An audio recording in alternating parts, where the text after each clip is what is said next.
মুভির শুরুতেই আমরা একটা অন্ধকার জঙ্গল দেখি, যেখানে চারিদিকে কেবল কুয়াশার চাদর বিছানো। এই নির্জন স্থানে এক বিপজ্জনক তান্ত্রিক তার আচারের অনুষ্ঠান করছিল, যার সাথে এক রহস্যময় ব্যক্তিও উপস্থিত ছিল, যার পরিচয় আপাতত গোপন রাখা হয়েছে। সেই তান্ত্রিক সাপ এবং খেজুর গাছের সংমিশ্রণে একটা অভিশপ্ত প্রতীক তৈরি করে, যা থেকে এমন এক চিহ্ন বেরিয়ে আসে যা ওই বস্তুর ভেতরে থাকা অশুভ শক্তির প্রতিফলন ঘটায়। এরপর তান্ত্রিক সেই অজ্ঞাত ব্যক্তিকে জিজ্ঞেস করে, তুমি কি কোনো মৃত ব্যক্তিকে পুনরায় জীবিত করতে চাও? এখান থেকেই গল্পটি এক সপ্তাহ আগের ফ্ল্যাশব্যাকে চলে যায়, যেখানে একটা সিনিয়র হাই স্কুলে আন্তঃস্কুল মেয়েদের ভলিবল ম্যাচ চলছিল। মাঠে উপস্থিত সমস্ত খেলোয়াড়ই ছিল অত্যন্ত প্রতিশ্রুতিবান এবং দক্ষ। ম্যাচটি ছিল উত্তেজনার চরম পর্যায়ে, যেখানে প্রতিটি পয়েন্টের জন্য উভয় দল কঠোর পরিশ্রম করছিল। এর মধ্যেই একটা স্কুলের নেতৃত্বে ছিল বাসাভা, যে দলের ক্যাপ্টেন। শেষ পর্যন্ত বাসাভা ও তার দল ম্যাচটি জিতে নেয়। যদিও ভলিবল কোর্টে বাসাভা একজন কঠোর ও বিপজ্জনক ক্যাপ্টেন, কিন্তু তার আসল রূপ আরও ভয়াবহ। সেই স্কুলের সবচেয়ে দাপুটে এবং ভয়ঙ্কর ছাত্রী হিসেবে পরিচিত। ভলিবলের বাইরে সাধারণ স্কুল জীবনে বাসাভা প্রায়ই নিরীহ ছাত্রীদের ওপর অত্যাচার করে এবং তাদের কাছ থেকে টাকা আদায় করে। তার সামনে কে আছে বা কার পারিবারিক মর্যাদা কেমন, তাতে বাসাভার কিছুই যায় আসে না। একদিন একজন শিক্ষক ক্লাসে এসে জিন নামে এক নতুন বদলি ছাত্রীর সাথে সবাইকে পরিচয় করিয়ে দেয়। সেই সময় ক্লাসে হাং নামে এক মেয়ে উপস্থিত ছিল, যে জিনকে চিনতে পারে। এখানে আমরা জানতে পারি জিন তার আগের স্কুলে ভলিবল টিমের ক্যাপ্টেন ছিল। এই কথা শুনে বাসাভা সতর্ক হয়ে যায়, কারণ সে ভয় পাচ্ছিল যে তার ক্যাপ্টেন্সি পদটি বিপদে পড়তে পারে। জিন ওরাসা নামে এক শান্ত মেয়ের সাথে বসেছিল, যে প্রায় বাসাভার বুলিং এর শিকার হতো। এছাড়া জিনের জুনিয়র হাই স্কুলের বন্ধু হাংও সেখানে ছিল। ক্যান্টিনে সময় কাটানোর সময় বাসাভা আবারও তার দুষ্টুমি শুরু করে এবং ইচ্ছাকৃতভাবে তাদের টেবিলে মুরগির হাড় ছুঁড়ে মারে। কথা না বাড়িয়ে হাং সঙ্গে সঙ্গে নিচু হয়ে বাসাভার জুতো পরিষ্কার করে দেয়। বাসাভার এত অপকর্ম সত্ত্বেও স্কুলের শিক্ষকরা সব সময় অন্ধ হয়ে থাকতেন, কারণ সে একজন ভালো খেলোয়াড়, যে স্কুলের জন্য ভলিবল টুর্নামেন্টে সম্মান বয়ে আনে। ঠিক এই কারণেই অনেক অভিযোগ থাকা সত্ত্বেও তাকে কখনো স্কুল থেকে বহিষ্কার করা হয়নি এবং তার সব ভুলও উপেক্ষা করা হতো। এরপর ভলিবল প্র্যাকটিসের সময় বাসাভা আবারও ঝগড়া করার সুযোগ খুঁজতে থাকে। এবার তার লক্ষ্য ছিল ইয়া নামে এক মেয়ে, কারণ ইয়া তখনও বাসাভার দাবি করা টাকা দেয়নি। শাস্তি হিসেবে তাকে বাসাভার শক্তিশালী ও বিপজ্জনক স্পাইক সহ্য করতে বাধ্য করা হয়। ইয়া অত্যন্ত ধনী পরিবারের মেয়ে হলেও বাসাভার কাছে তার কোনো গুরুত্বই ছিল না, বরং সে এর সুযোগ নিত। কিন্তু এই দৃশ্য দেখে জিন নিজেকে নিয়ন্ত্রণ করতে পারেনি। সে মাঝপথে এসে বাসাভার স্পাইক আটকে দেয় এবং সরাসরি বাসাভাকে একটা স্পাইকিং ম্যাচের চ্যালেঞ্জ জানায়। এখানে একটা শর্ত রাখা হয়, যদি জিন হারে তবে সে ইয়ার পরিবর্তে শাস্তি ভোগ করবে, তবে যদি বাসাভা হারে তবে তাকে তার এই অপকর্মগুলো বন্ধ করতে হবে। বাসাভা জিনের প্রকৃত ক্ষমতা সম্পর্কে অবগত ছিল না, তাই সে জিনের একটা তীক্ষ্ণ স্পাইক সহ্য করতে না পেরে শোচনীয়ভাবে পরাজিত হয়। সবার সামনে নিজেকে অপমানিত হতে দেখে বাসাভা ক্ষিপ্ত হয়ে ওঠে এবং দুজনের মধ্যে হাতাহাতি শুরু হয়। তখন কোচ এসে বিষয়টি শান্ত করেন। এই ঘটনার পর জিন, হাং, ওরাসা এবং ইয়ার মধ্যে বন্ধুত্ব আরো গভীর হয়। এই স্কুলে একটা হোস্টেল আছে, যেখানে এই ছাত্রীরা ভাড়া থাকে। সেখানে কথোপকথনের সময় জিনের অতীত উন্মোচিত হয়, যে জিন নিজেও জুনিয়র হাই স্কুলে প্রচুর বুলিং এর শিকার হয়েছিল। শুরুতে সে চুপ থাকলেও যখন সে পাল্টা জবাব দেওয়া শুরু করে, তখন আর কেউ তাকে বিরক্ত করার সাহস পায়নি। একথা শুনে ওরাসা বলে, জিনের সাহসে সেও এখন বাসাভার বিরুদ্ধে লড়াই করার সাহস পেয়েছে, কারণ বাসাভাকে থামাতে কারো না কারো নির্ভীক হওয়া খুবই প্রয়োজন ছিল। কথার মাঝে জিন বাসাভা সম্পর্কে জানতে চাইলে ইয়া তাকে বলে, বাসাভা সবসময় এমন ছিল না। এক বছর ছুটি কাটিয়ে স্কুলে ফেরার পর তার আচরণ পুরোপুরি বদলে যায়। গুজব আছে সেই বছরে বাসাভা গর্ভবতী হয়েছিল এবং গর্ভপাতও সে করিয়েছিল। স্কুল প্রশাসনও এই বিষয়ে জানত, কিন্তু তার মেধা এবং সাফল্যের কারণে তারা বিষয়টি ধামাচাপা দেয়। এদিকে স্কার্টে খাবার পড়ে যাওয়ায় জিন তা পরিষ্কার করতে ওয়াশরুমে যায়। সে জানত না যে তার পেছনে একটা ছেলে তার জন্য অপেক্ষা করছে। সেখানে উপস্থিত ছেলেটির সাথে জিনের এক সামান্য আকর্ষণ তৈরি হয়, কারণ তার সৌন্দর্য এবং অনন্য স্টাইল দেখে যে কেউ প্রেমে পড়তে পারত।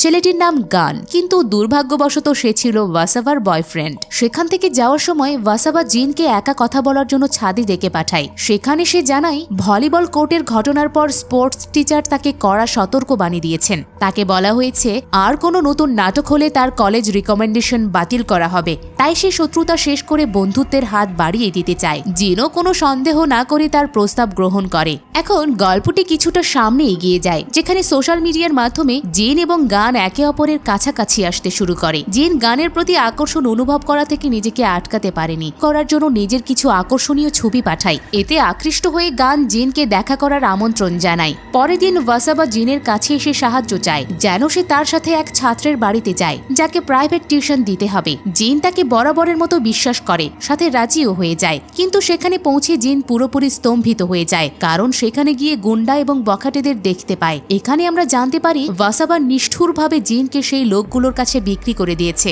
জিন নিজের জীবন বাঁচাতে সেই পশুদের বিরুদ্ধে আপ্রাণ লড়াই করে এবং কোনো মতে সেখান থেকে পালিয়ে আসতে সক্ষম হয়। এই ঘটনা জিনের ধৈর্যের বাঁধ ভেঙে দেয়। রাগের মাথায় সে স্কুলে বাসাভাকে আক্রমণ করে, কিন্তু প্রমাণের অভাবে সে তার কিছুই করতে পারে না। উল্টো অন্য ছাত্ররা তার রাগের ভিডিও রেকর্ড করতে থাকে, যার ফলে জিনকে পিছিয়ে আসতে হয়। বাসাভার উপর অপমানের প্রতিশোধ নিতে জিন এক নতুন পরিকল্পনা করে। সে বাসাভার কাছ থেকে গানকে ছিনিয়ে নেবে।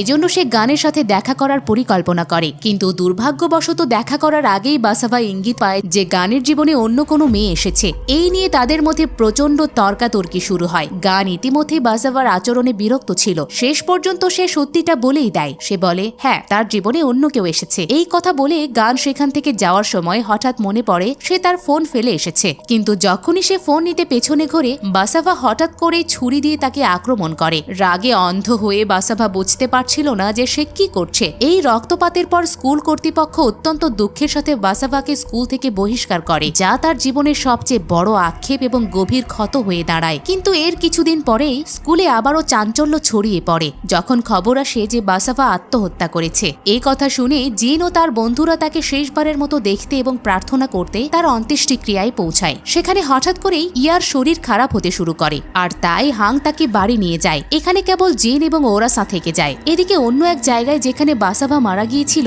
সেখানে এক তান্ত্রিককে অদ্ভুত তান্ত্রিক আচার পালন করতে দেখা যায়। ঠিক সেই মুহূর্তেই যখন অন্ত্যেষ্টিক্রিয়ার প্রার্থনা চলছিল, তখন কিছু একটা অশুভ ঘটতে শুরু করে। এক মহিলার কান্নার শব্দ সেখানে প্রতিধ্বনিত হতে থাকে। পরিবেশ হয়ে ওঠে ভয়ঙ্কর। প্রচন্ড বাতাস বইতে শুরু করে এবং বিদ্যুৎও চলে যায়। এই বিশৃঙ্খলার মধ্যে জিন ধাক্কা খেয়ে মাটিতে পড়ে যায় এবং ঠিক সেই মুহূর্তেই বাসাভার কফিনটি জিনের সামনেই পড়ে গিয়ে খুলে যায়। হোস্টেলে ফেরার পরেও তারা নিজেদের চোখকে বিশ্বাস করতে পারছিল না যে কিভাবে কফিনটি নিজে থেকে খুলে গেল। তবুও তারা চারজন একে অপরকে সাহস দেয় এবং আশা করে যে সবকিছু ঠিক হয়ে যাবে। কিন্তু সেই রাতেই যখন সবাই গভীর ঘুমে আচ্ছন্ন, তখন ওরাসার ঘুম ভেঙে যায় এবং সে দেখে একটা চেয়ার নিজে থেকে নড়াচড়া করছে। আতঙ্কে সে জিনকে ডাকার চেষ্টা করে, কিন্তু অনেক ক্লান্তির কারণে জিমের ঘুম ভাঙে না। ইতিমধ্যে বাসাভার বিচরণকারী আত্মা ঠিক ওরাসার ওপরে চলে আসে। তার চিৎকারে অন্য বন্ধুরাও জেগে ওঠে আর তাকে বোঝানোর চেষ্টা করে যে এটি কেবল একটা দুঃস্বপ্ন ছিল। এরপর তারা আবারও ঘুমানোর চেষ্টা করে, কিন্তু ওরাসার আতঙ্ক শেষ হয়নি। ঘুমের মধ্যেই সে নিজেকে দেয়ালে দাঁড়িয়ে থাকা অবস্থায় দেখে। তার শরীর শূন্যে ঝুলে আছে। সে চিৎকার করার চেষ্টা করে, কিন্তু তার মুখ চলে না।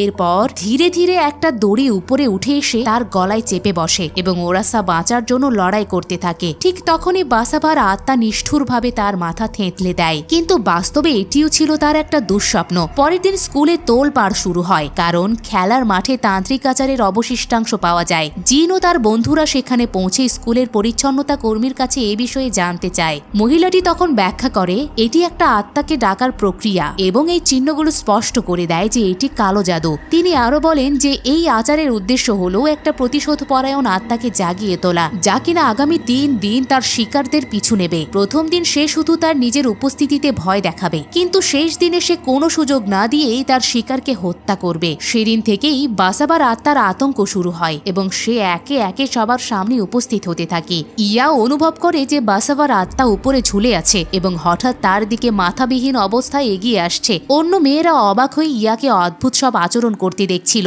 কারণ তারা কিছুই দেখতে পাচ্ছিল না। সেই পরিচ্ছন্নতা কর্মী মহিলার মতে সেই আত্মাটি কেবল তাদেরই দৃশ্যমান হবে যাদের সে টার্গেট করেছে। ঘটনাক্রমে সেই মহিলাও বাথরুমে ইয়ার সাথে উপস্থিত ছিলেন, কিন্তু হঠাৎ করেই তার আচরণ অদ্ভুত হতে শুরু করে। বাথরুমের আলো নিভে যায় এবং সেই মহিলা তাদের আক্রমণ করেন। ভাগ্যক্রমে গান ঠিক সময়ে সেখানে পৌঁছায় এবং বাথরুমের দরজা ভেঙে তাদেরকে বাঁচায়। এরপর সেই মহিলা জ্ঞান ফিরে পেলে তাকে দ্রুত হসপিটালে নেওয়া হয়। গানও এসব কথা আগে থেকেই জানত, কারণ বাসাবার আত্মা তাকেও কষ্ট দিচ্ছিল। পরিস্থিতির গুরুত্ব বুঝে গান তাদের সবাইকে একজন পুরুষ তান্ত্রিকের কাছে নিয়ে যায়, যে হয়তো তাদের সাহায্য করতে পারবে। পারবে। তাই তান্ত্রিক তাদের জানায় এটি কোনো সাধারণ ভূত নয়, বরং ঘৃণা ও প্রতিশোধে ভরা এক শক্তিশালী আত্মা। এরপর তিনি তার সহকারীকে একটা পবিত্র ছুরি আনতে বলেন, কিন্তু তখনই এমন কিছু ঘটে যা কেউ আশা করেনি। বাসাভার কালো জাদুর প্রভাবে সেই তান্ত্রিক ওই ছুরি দিয়েই নিজেকে হত্যা করেন। আহত অবস্থাতেও তিনি তাদের বলেন এইসব থামানোর একমাত্র উপায় হলো তাদেরকে সেই তান্ত্রিককে খুঁজে বের করতে হবে এবং তার উপরে পবিত্র ভস্য নিক্ষেপ করতে হবে। আর যদি তা সম্ভব না হয় তবে সেই তান্ত্রিককেই হত্যা করতে হবে। তৃতীয় দিন শেষ হওয়ার আগেই তাদের এই কাজ করতে হবে, নতুবা তাদের মৃত্যু নিশ্চিত। এরপর সহকারী তাদের সেই পবিত্র পাত্রটি হাতে তুলে দেন। হোস্টেলে ফিরে এসে তারা সবাই চিন্তায় মগ্ন হয় যে বাসাভার আত্মাকে জাগিয়ে তোলার পেছনে আসলে কে রয়েছে। তাদের সন্দেহ একে অপরের উপরে পড়তে থাকে এবং হাং ও ইয়াকে দোষারোপ করা হয়, কারণ তারা বাসাভার অন্ত্যেষ্টিক্রিয়ায় অংশ নেয়নি। তবে তারা দুজনেই তা অস্বীকার করে। এরপর সন্দেহের তীর বাসাভার বাবা এবং স্কুলের ভলিবল কোচের দিকে যায়, কারণ তারাও তো সেখানে আসেনি। গানের বলা গল্প অনুযায়ী বাসাভার বাবা কালো জাদুতে পারদর্শী ছিলেন, তাই বাসাভাকে ফিরে পেতে তিনিই এর পেছনে থাকতে পারেন বলে তারা মনে করে। গান একবার বাসাভাকে বাড়িতে ছাড়তে গিয়ে দেখেছিল তার বাবা একজন মদ্যপ। সে প্রায়ই বাসাভাকে মারধর করত এবং সেই ভয়েই বাসাভা বাড়ি ছেড়ে হোস্টেলে থাকতে শুরু করেছিল। এসব শোনার পর তারা সিদ্ধান্ত নেয় প্রথমে বাসাভার বাবাকে খুঁজবে এবং সেখান থেকে কোনো সূত্র না পেলে কোচকে জিজ্ঞেস করবে। এদিকে স্কুলে পরীক্ষা চলাকালীন বাসাভার আত্মা সেখানে উপস্থিত হলে সবাই আতঙ্কিত হয়ে পড়ে। সে অন্য ছাত্রীদের মতো পরীক্ষা দিতে আসে, এমনকি শিক্ষকের কাছে উত্তরপত্রও চায়। এই ঘটনার পর সবাই স্পোর্টস হলে জড়ো হয়, যেখানে ভলিবল কোচও উপস্থিত ছিলেন। জিন ও গান তাকে ঘিরে ধরে জিজ্ঞাসাবাদ করে যে আসলে কি বাসাভার আত্মাকে সে জাগিয়েছে কিনা। কোচ এই প্রশ্নে ভয় পেয়ে যান এবং নিজেকে অসহায় দেখে অবশেষে নিজের অপরাধ স্বীকার করেন। তিনি জানান তার এবং বাসাভার মধ্যে একটা সম্পর্ক ছিল, কিন্তু সেই সম্পর্ক ভালোবাসার নয়, বরং একটা গিভ অ্যান্ড টেক সম্পর্ক ছিল। বাসাভার কলেজে ভর্তির কোটা প্রয়োজন ছিল এবং কোচ শর্ত দিয়েছিলেন যে বিনিময়ে বাসাভাকে তার সাথে শুতে হবে। এখানে আমরা আরও জানতে পারি স্কুলের প্রিন্সিপালও এই নোংরা কাজে জড়িত ছিলেন এবং তারও বাসাভার সাথে অবৈধ সম্পর্ক ছিল। হঠাৎ করে বাসাভার আত্মা কোচের শরীরে প্রবেশ করে এবং তাকে সবার সামনে অপমান করার জন্য তার পোশাক খুলতে বাধ্য করে। কিছুক্ষণ পর যখন কোচ জ্ঞান ফিরে পান তখন সবাই উপরে তাকিয়ে দেখে বাসাভার ভয়ঙ্কর আত্মা সবার উপরে ঝুলে আছে।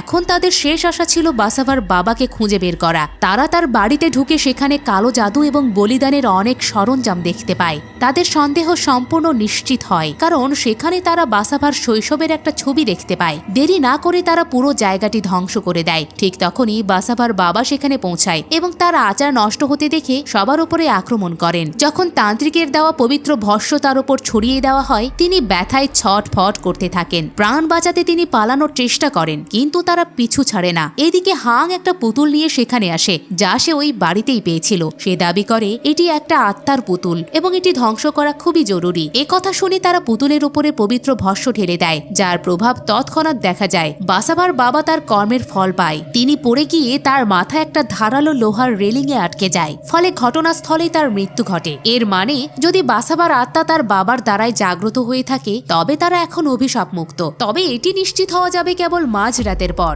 ইয়া তার মায়ের সাথে বাড়ি চলে যায় আর গান জিনকে সাথে নিয়ে যায়। তারা দুজনেই হাসপাতালে সেই তান্ত্রিকের সাথে দেখা করতে যায় যিনি চিকিৎসারত ছিলেন। হাসপাতালে তারা তাকে সেই স্পিরিট ডলটি দেয় এবং জিজ্ঞেস করে সবকিছু শেষ হয়েছে কিনা। তান্ত্রিক তাদের সাহসের প্রশংসা করেন, যা জিন এবং গানকে কিছুটা স্বস্তি দেয়। তবে তিনি তাদের মন্দিরে গিয়ে প্রার্থনা করার পরামর্শ দেন যাতে বাসাভার আত্মা চিরশান্তি পায়। মন্দির থেকে বের হওয়ার সময় জিনের মনে পড়ে যায় সে তার ফোন ভেতরে ফেলে এসেছে। সে এবার একাই ফোন নিতে যায় আর গান গাড়িতে তার জন্য অপেক্ষা করে। পথের মধ্যেই জিনের চোখে পড়ে রাস্তার ধারে এক বিক্রেতা তান্ত্রিক সামগ্রী বিক্রি করছে। সেখানে রাখা একটা জিনিস তাকে অবাক করে দেয়, কারণ এটি ঠিক বাসাভার বাবার বাড়িতে দেখা সেই পুতুলটির মতো। বিক্রেতা ব্যাখ্যা করেন এটি হলো বন্য শূকরের বমি, যা অশুভ শক্তি তাড়ানোর রক্ষা কবচ হিসেবে ব্যবহৃত হয়। তখনই জিনের মাথায় বুদ্ধি খেলে যায়। তার মনে পড়ে যায় হাং তাকে বাড়িতে থাকা ঠিক এমন একটা জিনিসই ধ্বংস করতে বলেছিল আর তাকে বলেছিল সেটি স্পিরিট ডল। জিন বুঝতে পারে হাং তার সাথে মিথ্যে বলেছে।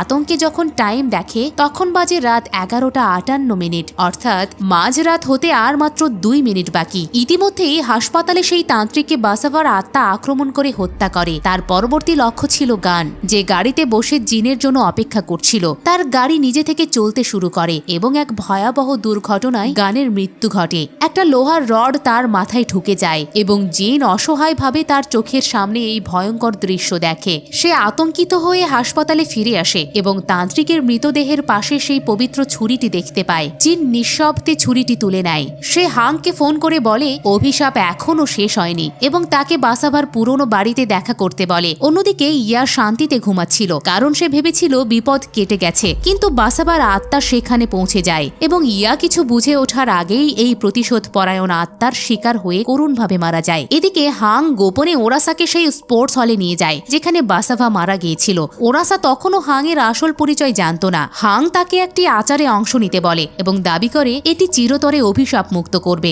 জিন তখন বাসাভার বাবার বাড়িতে ছিল, যেখানে অবশেষে বড় রহস্যটি উন্মোচিত হয়। হাংই সেই ব্যক্তি যে বাসাভার আত্মাকে জাগিয়ে তুলেছে। ঠিক তখনই জিনের কাছে ওরাসার মেসেজ আসে যে সে হাংয়ের সাথে স্পোর্টস হলে আছে। জিন দ্রুত ফিরে আসার চেষ্টা করে, কিন্তু তার ফোন বন্ধ হয়ে যায়। স্পোর্টস হলে হাং ওরাসাকে নির্দেশ দেয় যেন বাসাভার আত্মার কাছে সে প্রার্থনা করে এবং তাদের সব ভুলের জন্য ক্ষমা চায়। ওরাসা তার কথায় রাজি হয়ে সবার পক্ষ থেকে ক্ষমা চাইতে শুরু করে, কিন্তু ওরাসার স্বীকারোক্তি শুনে হাং স্তব্ধ হয়ে যায়। সে বুঝতে পারে বাসাভা আসলে আত্মহত্যা করেনি, বরং এই 4 জন মিলেই তাকে হত্যা করেছে। এখান থেকেই গল্পটি আবারও ফ্ল্যাশব্যাকে যায়, যেখানে দেখানো হয় বাসাভা জিন এবং গানের চ্যাট সম্পর্কে জেনে ফেলেছিল। এরপর বাসাভা জিনের মুখোমুখি হয় এবং তাদের মধ্যে প্রচন্ড লড়াই শুরু হয়, যা ওরাসা এবং ইয়া নিজের চোখে দেখে। গান সেখানে এসে তাদের আলাদা করে দেয়। বাসাভার হাত থেকে মুক্তি পাওয়ার সিদ্ধান্ত গানের জন্য ভুল ছিল না, কারণ সে কোচের সাথে বাসাভার সম্পর্কে সত্যতা জানত। সবার সামনে অপমানিত হয়ে বাসাভা মেজাজ হারিয়ে জিনকে আক্রমণ করে, কিন্তু সে একা হওয়ায় সবার সামনে দুর্বল হয়ে পড়ে আর কাঁদতে শুরু করে। সে তাকে ছেড়ে দেওয়ার জন্য মিনতি করে। জিন মনে করেছিল বাসাভা হয়তো অনুশোচনা করছে, কিন্তু সুযোগ পাওয়া মাত্রই সে জিনের উপরে আবারও ঝাঁপিয়ে পড়ে।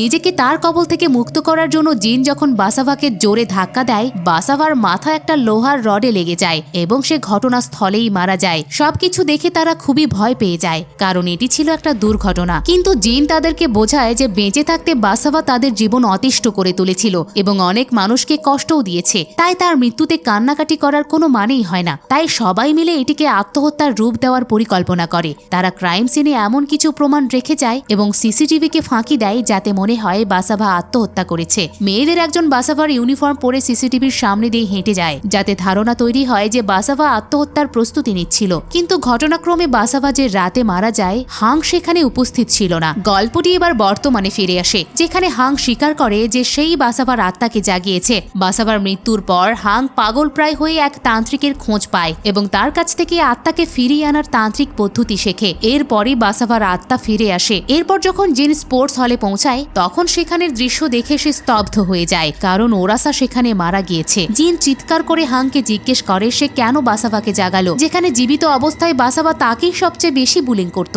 জিন বুঝতে পারছিল না কেন কেউ তার শত্রুকে ফিরিয়ে আনবে, কিন্তু তখনই হাং এক ভয়াবহ সত্য প্রকাশ করে। তার এমন একটা মানসিক অবস্থা আছে যেখানে সে বুলিং হওয়া এবং কষ্ট পাওয়ার মধ্যে শান্তি খুঁজে পায়। বাসাভার মৃত্যুর পর সেই শান্তি হাংয়ের জীবন থেকে চলে গিয়েছিল। বাসাভাকে ফিরিয়ে আনতে হাং এক তান্ত্রিককে সাহায্য করে, যে তাকে একটা অভিশপ্ত প্রতীক দেয়, যা কোনো মৃত ব্যক্তির আত্মাকে অন্য জীবিত শরীরে স্থানান্তরিত করতে পারে। এখন হাংয়ের আসল উদ্দেশ্য হলো বাসাভার আত্মাকে জিনের শরীরের মধ্যে প্রবেশ করানো। হাং তাকে সেই অভিশপ্ত বস্তু দেখায়। অন্যদিকে জিন তান্ত্রিকের দেওয়া সেই পবিত্র ছুরিটি বের করে। এরপর তাদের মধ্যে এক রক্তাক্ত লড়াই শুরু হয়, কিন্তু এই লড়াইয়ে বাসাভার আত্মা হাংকে সাহায্য করছিল, যার ফলে সে জিনকে ধরে ফেলতে সক্ষম হয়। জিন অসহায় হয়ে পড়ে। সে চতুরতার সাথে বাম হাত দিয়ে আক্রমণ করার চেষ্টা করে, কিন্তু ততক্ষণে অনেক দেরি হয়ে গেছে, কারণ সেই অভিশপ্ত চিহ্ন থেকে অনেকগুলো খেজুরের কাঁটা বেরিয়ে জিনের শরীরে প্রবেশ করতে শুরু করে। হাং এবং বাসাভার আত্মা জিনের 2 হাত শক্ত করে ধরে রেখেছিল,